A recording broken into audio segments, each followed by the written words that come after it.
Shalom. Giving all praise to the Most High, Yahweh Hashem, Yahweh Shai, Hashem, Rakak Wadash. Peace to the hopeful elect of Israel. Double honor to our apostles, the elders, and brethren. A great millstone for teaching His truth all around the earth. And to all of the like-minded brothers who are preaching His truth. And to you few sisters out there who believe in the gospel, Yahweh Hashem, Yahweh Shai, I say to you all, Shalom. It's your brother Atazawan Bayath bringing a quick little lesson. And through the Spirit,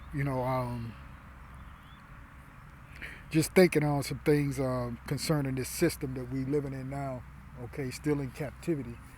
And the one that's running this system today is nothing more than a vagabond, okay, a wanderer, okay. And although in this system they put themselves at the top, okay, and we have to go through them to get just about everything in terms of materials, okay. They controlling the money and so on and so forth, the banking system and what have you, right? So, it just came to me, this man is nothing but a vagabond, in the earth. They're the vagabond of the earth. And so that's the lesson I think I want to touch on today. Lord willing, this will be edifying and it makes sense. Okay, and I don't plan on being very long with it. So let's just get right into a few scriptures that identify these people, as being nothing more than that. Though they hold themselves in such high regard and esteem, like they've thought of everything on their own, that they're the ones who developed everything, they're the ones who developed this society, and you know how the story goes. But the blessing is not, it's not theirs. Esau didn't get it. The blessing belongs to the seed of Jacob, the remnant in this day and time. Okay, so with that, let me just jump right in, Salakia. Let's go over to, first let's get Genesis chapter 4. And each one of these chapters that I'm going to read a few verses out of, by all means, go back and read the entire chapter and study it, and look up anything that you may not understand, as far as the words go. But if we go down to verse 8, and we'll just read, this is about Cain and Abel, right? Verse 8, and Cain talked with Abel, his brother, and it came to pass when they were in the field that Cain rose up against Abel, his brother, and slew him. So Cain killed his brother in the field. And mind you, these so-called white folks, they love to be in the field. They love to hunt, you see. They love to do all these things. They love to kill, Verse 9, and the Lord Yahweh said unto Cain, where is Abel thy brother? And he said, Cain said, I know not. Am I my brother's keeper? And he said, what hast thou done? The voice of thy brother, Salakia. I'll start again, it's verse 10. And he said, this is the Lord. What hast thou done? The voice of thy brother's blood crieth unto me from the ground. And now art thou cursed from the earth, which hath opened her mouth to receive thy brother's blood from thy hand. When thou tillest the ground, it shall not henceforth yield unto thee her strength. Right? And this is what Cain got. A fugitive and a vagabond shalt thou be in the earth. Right? And I don't remember, I could be wrong, but I don't remember anywhere where the Lord took that back. You see? So they're always a vagabond in the earth. And a vagabond is H5110, right? It's someone that flees or a wanderer, okay? So that's what they are in the earth. And they're still operating in the earth today. And they're still vagabonds. I don't give a damn how much money they have, what their company is worth, so on and so forth, how many political offices they hold, okay, across the earth. You got many of them that on the other side of the pond, as they say, right, who call themselves king or let me take that back. Prince, and then you got the queen, and then you have dukes and duchesses and all of that. That's nothing more than the house of Edom, okay? And in fact, you can find that in the scriptures. Let's go over to Genesis 36. We'll read a couple of verses out of it, but this will give you, if you read all of 36, their house, okay? So let's jump down to verse 15, okay, where it reads, this is Genesis 36 and 15. These were dukes of the sons of Esau, you see? The sons of Eliphaz, the firstborn son of Esau, Duke Teman, Duke Omar, Duke Zepho, Duke Kenaz, Duke Korah, Duke Gatam, and Duke Amalek. These are the dukes that came of Eliphaz in the land of what? Edom. These were the sons of Adah. You see? So this is the house of Esau, Edom, who are the vagabonds, but yet they call themselves dukes. So when that prince over there, whatever his name, I can't even remember that devil's name that lived to almost be 100, that just died a couple weeks ago, the queen's old man, okay? That's their house. That's who they belong to, you see? And they're nobody's king. They're nobody's princes, you know? Let's look at, I'm gonna stop right there.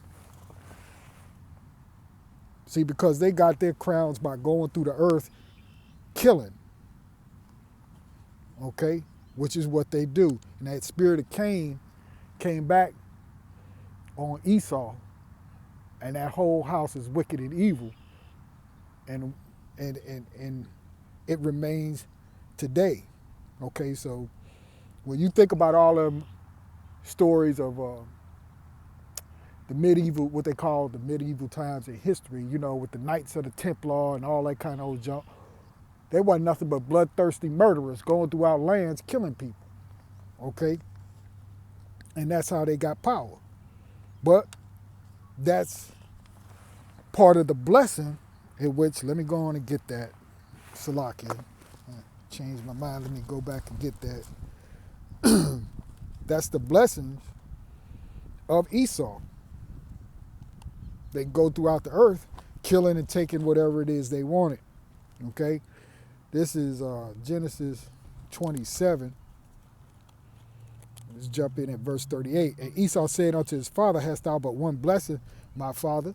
Bless me, even me also, O my father. Esau lifted up his voice and wept. And Isaac his father answered and said unto him, behold, thy dwelling shall be the fatness of the earth and of the dew of heaven from above.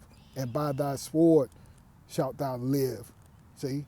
So they killed and shed innocent blood to get everything that they have.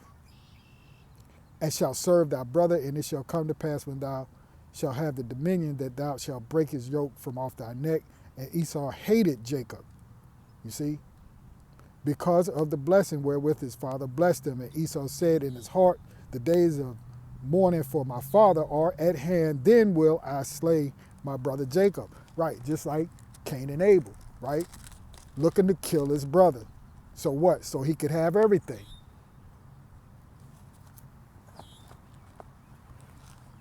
But the promise is not unto Esau. What was I going to get? Salakia. Let me go back to, I was going to go over to the Apocrypha. Get that. This is in the Apocrypha.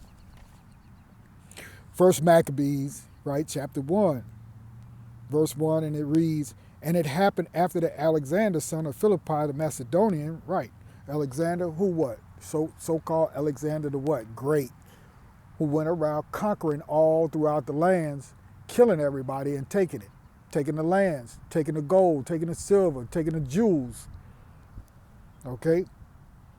And it happened after that Alexander, son of Philippi, the Macedonian, who came out of the land of Chittim, had smitten Darius the king of the Persians and Medes, that he reigned in his stead the, the first over Greece. See? And the Edomites and Amalek, they're nothing more than the same people that they impostor to be what you know as the Greeks. Okay? Because they always change their names because they don't want to be known as the house of Esau or the house of Edom. All right? Verse 2, and made many wars and won many strongholds. Yeah, those strongholds of those other lands, those other kingdoms that were existing at that time. And slew the kings of the earth, you see, and went through to the ends of the earth and took spoils of many nations, insomuch that the earth was quiet before him, whereupon he was exalted and his heart was lifted up. And he gathered a mighty strong host and ruled over countries and nations and kings who became tributaries unto him, right? So other people who, other nations had to come and pay tribute to him, had to give him, substance. Verse 5, and after these things he fell sick and perceived that he should die. Wherefore he called his servants, such as were honorable and had been brought up with him from his youth, and parted his kingdom among them while he was yet alive. So Alexander reigned 12 years and then died. And his servants bare rule, everyone in his place. Everyone in his place. And after his death, they all put crowns upon themselves. They put those crowns upon themselves. See? So did their sons after them many years, and evils were multiplied in the earth. So they divided up his kingdom and made themselves kings and passed it down through all of their children. Passed it down through their sons. Okay? Verse 10, and there came out of them a wicked root, Antiochus, surnamed Epiphanes, son of Antiochus the king, who had been at hostage in Rome, and he reigned in 137 year of the kingdom of the Greeks. You see, they called themselves Greeks. You see, so they were always wicked. That wicked spirit was always in them. And they the same people who still ruling today. But they're vagabonds. Okay? Let's go to Job 30. And we'll read a little bit of it. This is Job 30. And it reads, but now they that are younger than I have me in derision, whose fathers I would have disdained to have set with the dogs of my flock. Yeah, these people are so wicked, so vile, so dirty, Job wouldn't even have them sit with his dogs. You see? Because he know they probably rape his dogs. Yea, whereto might the strength of their hands profit me, in whom old age was perished? For want and famine they were solitary, fleeing into the wilderness in former time, desolate and waste. Right. They were nothing. And though they may have all the possessions of the earth today, if you will, they are still nothing, because they can't change it. They can't change what the Heavenly Father put into the spirit realm. Though they may wear a top coat and a derby, they may wear diamond rings and have on a phallus for a necktie, walk with a cane, trying to hold themselves in such high regard and high esteem. You see, looking down their nose at everybody, they're still vagabonds. That has not changed. Verse 4, who cut up marrows by the bushes and Jupiter roots for their meat. They were driven forth from among men. They cried after them as after a thief, to dwell in the clefts of the valleys and in the caves of the earth and in the rocks. Among the bushes they bewrayed, under the nettles they were gathered together. They were children of fools, yea, children of base men. They were viler than the earth. You see? Wicked, low, base men, the lowest of the low. And yet they sit on top right now. Why? Because the Heavenly Father ordained it from back there well, through Isaac, okay, who blessed Esau to live by the sword. You see, but their kingdom is fallen, and their time is up, and they still walking around the earth proud.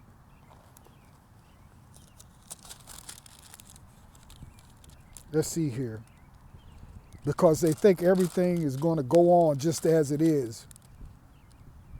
Let's look at I'll just make this short. Let's look at Psalms 49 and just jump right into the point of verse 11. We apply this to them, okay? Verse 11, Psalms 49, verse 11. Their inward thought is that their houses shall continue forever, and their dwelling places to all generations. They call their lands after their own names. Right, they name things after themselves. You see, but they think that they're going to continue on. Okay? So they're vagabonds, wanderers, gypsies, okay? Base men, low level, low life, low living devils. You see? Let me see. I think I wanted to get maybe one or two more. Salakia.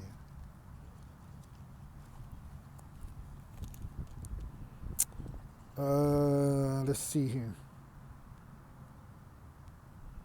Yeah, let's go. Let's look at a description of them here, okay, if you will, of Habakkuk.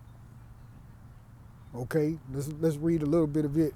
This is Habakkuk chapter 2, and it reads in the first verse, I will stand upon my watch and set me upon the tower, and will watch to see what he will say unto me, and what I shall answer when I am reproved.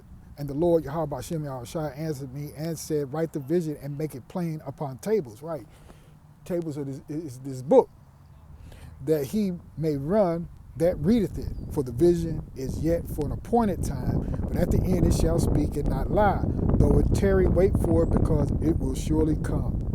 It will not tarry. Behold, his soul, which is lifted up, is not upright in him, but the just shall live by faith.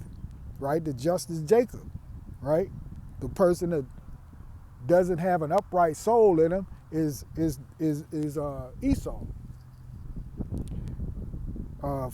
5, yea, also because he transgresseth by wine, he is a proud man, neither keepeth at home, who enlargeth his desire as hell, and is as death. That's right. Everywhere they go, they bring forth death. Right? Because they're trying to, take everything that there is. They want to consume everything. They want everything to be in their hands. They want everything to be within the grasp of their hands and the grasp of their power. Okay? And cannot be satisfied. Yeah, they can't be satisfied. No matter how much they have, they always want more. But gathereth unto him all nations, and heapeth unto him all people. Shall not all these take up a parable against him, and a taunting proverb against him, and say, woe to him that increases that which is not his. How long? And to him that laden himself with thick clay. Right. Making these policies, making these things a debt, right? Wicked money system, payment systems. Okay? I think that's all. I'm going to stop right there. I'll go on. Verse 7, shall they not rise up suddenly, that shall bite thee, and awake, that shall vex thee, and thou shalt be for booties unto them? Because thou hast spoiled many nations, all the remnant of the people shall spoil thee, because of men's blood, right? Going around the earth shedding innocent blood for hundreds of years. And that's going to come back upon them. And for the violence of the land of the city and of all that dwell therein. Woe to him that coveteth an evil covetousness to his house, and he may set his nest on high, that he may be delivered from the power of evil. Thou hast consulted shame to thy house by cutting off many people, and hast sinned against thy soul. You see? And that's Esau Edom. I'm not sure. I think I'm going to stop. I might stop right there because, Lord willing, I made the point about they're nothing more than vagabonds, okay? All of them. No matter how good they make themselves look, okay? No matter how much plastic surgery they get themselves, no matter how many diamond rings they put on their hands, no matter the size of the mansion or the castle that they live in, you see, they're nothing more than vagabonds. They're the vagabonds of the earth. All right? And in fact, I think I'll just stop right there.